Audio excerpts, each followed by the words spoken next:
Bismillahirrahmanirrahim. Bismillahirrahmanirrahim. Assalamualaikum warahmatullahi wabarakatuh. Alhamdulillah wassalatu wassalamu ala rasulillah wa ala alihi wa sahbihi wa la haula wa la quwwata illa billah. Saya sedang akan bicara untuk para pemuda, yakni generasi pelanjut yang akan berharap mereka menjadi pemimpin-pemimpin masa depan untuk perjuangan Islam.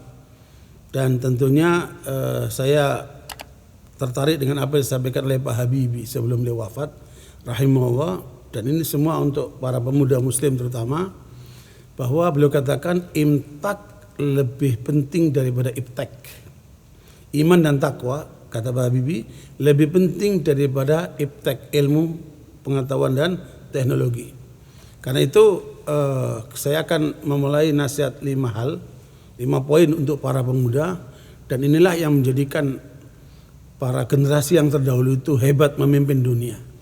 Yang pertama, para pemuda jangan jauh dari Allah. Ya, kenali Allah, dekati Allah, pahami Allah, dan itu tidak mungkin kecuali merujuk kepada Al-Quran dan Sunnah. Pelajarilah apa yang di Al-Quran dari firman Allah sendiri, yang Allah katakan wa tammat kalimatu rabbika sidqan wa adla. Semua kalimat-kalimat yang datang dari Allah itu mengandung kebenaran dan keadilan. Pergilah kamu ke seluruh dunia, kemanapun, ke barat maupun ke timur. Yang mereka cari cuma 2, kebenaran dan keadilan. Kebenaran manusia relatif, tapi kebenaran Allah mutlak. Begitulah keadilan, orang pergi ke pengadilan-pengadilan untuk mencari keadilan. Di dalam Al-Quran Allah jamin kalian akan mendapatkan kebenaran yang mutlak dan keadilan yang seutuhnya. Nah, karena itu dekatlah Allah, itu yang pertama kali. Jangan jauh dari Allah. Ketika orang itu berpaling dari Allah akan merana dia. Meskipun kekayaannya melimpah, meskipun dia terkenal, meskipun apapun yang dia miliki. Man a'rada an dzikri fa inna lahu ma'isyatan dhanka wa nahsyuruhu yaumal qiyamati a'ma. Bila seseorang berpaling dari mengingat Allah, mengingat ajaran Allah, maka dia akan hidupnya sengsara, gelap gulita, penuh penderitaan, dan nanti di akhirat digiring dalam keadaan buta. Naudzubillah min dzalik. Satu, makanya kenali Allah, dekatlah sama Allah. Yang kedua, pelajari aturan-aturan Allah ini. Di dalam surat Al-Jathiyah ayat 18 terkatakan tsumma ja'alnaka 'ala syari'atin minal amri fattabi'ha wa la tattabi' ahwa'alladzina la ya'lamun. Makanya kata Allah kepada Muhammad dan kepada kita semuanya, terutama para pemuda, makanya Muhammad disertai oleh anak muda, didukung oleh orang tua. Allah mengatakan, Muhammad, sampaikan kepada umatmu, ya, kami jadikan kamu di atas syariat yang mengandung perintah ini. Itu perintah menjalankan kebenaran, perintah untuk meninggalkan kebatilan, ya, perintah untuk menjalankan ajaran-ajaran yang benar, kemudian perintah meninggalkan ajaran yang enggak benar. Fattabi'ha, ikuti ketetapan Allah itu, syariat Allah itu. Jangan kamu ikuti hawa nafsu yang tidak berilmu. Lihatlah orang-orang itu diskusi ke sana kemari, tapi tidak menyebutkan firman Allah begini, hadis Rasulullah begini, akibatnya hambar. Lihatlah di televisi-televisi itu. Meskipun dia profesor, meskipun dia doktor, kalau hanya landasannya akal akan ada keterbatasan. Karena kebenarannya menjadi apa? Relatif. Maka akal harus cocokkan dengan kebenaran yang datang dari Allah SWT. Fadzalikumullahu rabbukumul haq, famadza ba'dal haqqi illa dhalal. Surat Yunus ayat 32 Allah katakan, dialah Allah Tuhanmu yang maha benar. Siapa yang tidak berpegang dengan kebenaran yang datang dari Allah, maka pastikan dia berada dalam kesesatan. Kemana kamu akan menuju? Benar atau sesat? Ya, tentunya kita akan milih yang benar. Nah, para pemuda harus punya prinsip itu. Jangan sampai coba-coba yang ujungnya nanti kesesatan. Naudzubillah min dzalik. Yang ketiga, raihlah hidup ini dengan penuh keikhlasan. Ya, dan ikhlas itu maknanya tidak pernah kecewa, tidak butuh pujian, tidak takut celaan, dan suka untuk beramal yang tersembunyi. Subhanallah, nikmat betul ketika pemuda itu sudah memahami arti ketulusan, keikhlasan, dan kemudian dia terus mencari ridha Allah. Ya, karenanya barakallahu fikum, Allah katakan yahdi bihillahu man ittaba'a ridwanahu subulas salam wa yukhrijuhum minadh dhulumati ila nuri bi'idnihi wa yahdihim ila siratal mustaqim. Al-Quran itu intinya kata Allah akan mengantarkan manusia untuk mencapai ridha Allah. Ketika dia mencapai ridha Allah, maka terbukalah subul salam.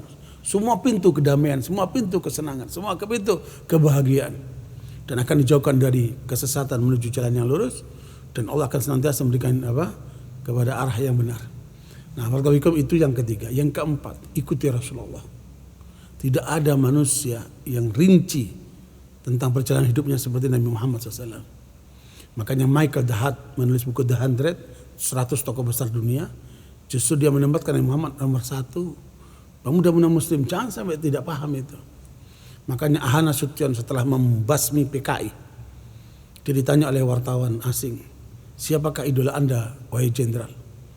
Maka beliau mengatakan, idolaku adalah Nabi Muhammad SAW.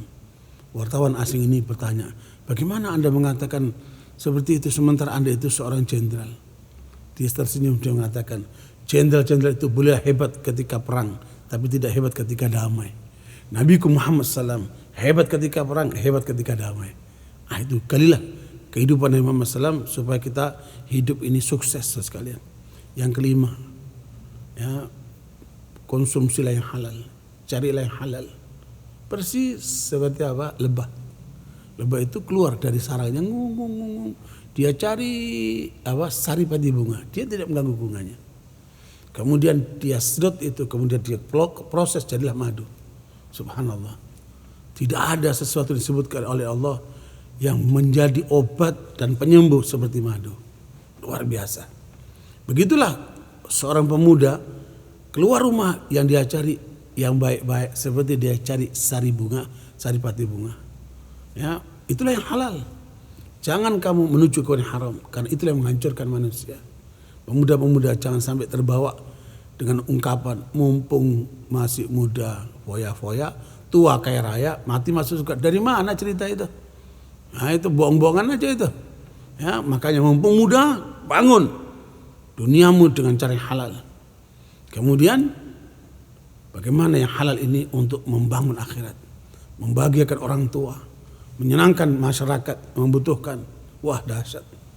Ya, betapa banyaknya orang akan mendoakan kamu ketika kamu bisa berkontribusi untuk banyak orang. Khairun nasi anfa'um linnas. Sebaik-baik manusia yang paling bermanfaat untuk banyak orang. Karena itu para rasul dalam surat Al-Mu'min ayat 51 Allah katakan, ya ayyuhar rasul kulu minat thayyibati wa'malu salihah inni bima ta'maluna alim. Hei para rasul, konsumsilah yang halal, yang baik-baik. Karena semua pintu kebaikan akan terbuka. Dan Allah Maha tahu siapa orang yang berbuat seperti itu. Untuk itu 5 hal inilah penting untuk diingat oleh para pemuda. Dan mudah-mudahan itulah harapan dari Pak Habibie supaya kita menguatkan imtak kita sebelum kita kuasai iptek gitu. Mudah-mudahan itu generasi muda Islam ke depan akan menjadi generasi cemerlang, generasi hebat yang akan memenangkan Islam dan insya Allah akan berperanan nanti ke depan di dalam mengelola umat dan bangsa ini menuju kepada peradaban Islam, memimpin dunia insya Allah. Kita mulai dari Indonesia dan itu ada di tangan para pemuda muslim insya Allah. Wabarakatuh. Wassalamualaikum warahmatullahi wabarakatuh.